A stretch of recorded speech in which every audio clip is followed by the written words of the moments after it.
अरब के एक पुराने रेगिस्तानी इलाके में एक छोटा सा कस्बा था। नाम था रुबैला।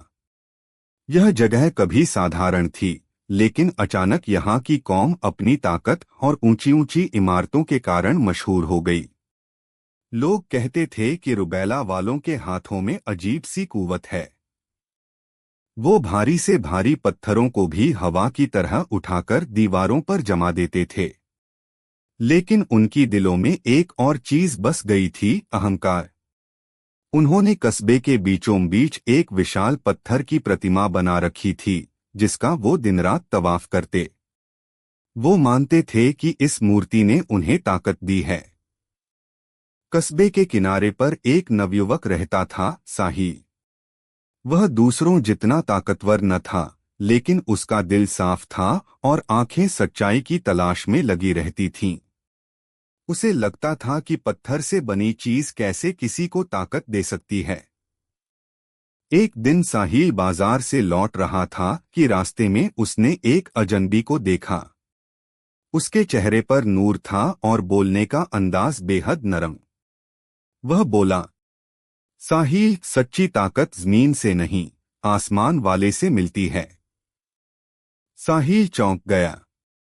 इतने सीधे सादे लफ्ज, लेकिन दिल पर ऐसा असर कि जैसे बरसों की तलब एक पल में बुझ गई हो।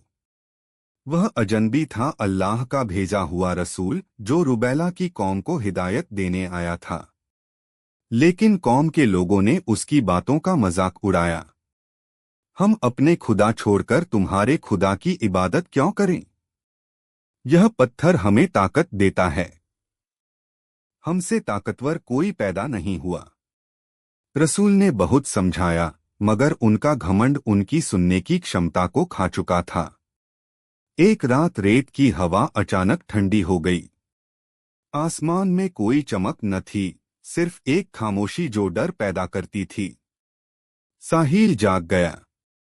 उसे लगा जैसे धरती उसके पैरों तले कांप रही हो। फिर अचानक एक कड़कती हुई चीख की तरह हवा उठी। पहले छोटे झोंके आए, फिर बड़े, फिर एक ऐसी तेज हवा जो इंसान की हड्डियां तक हिला दे। कस्बे की विशाल प्रतिमा सबसे पहले हिली, फिर उसमें दरारें पड़ी और एक बड़ा टुकड़ा गिरते ही आसमान में धूल उड़ गई। कौम के लोग अपने खुदा को बचाने दौड़े, लेकिन कोई भी हवा के सामने खड़ा न हो पाया।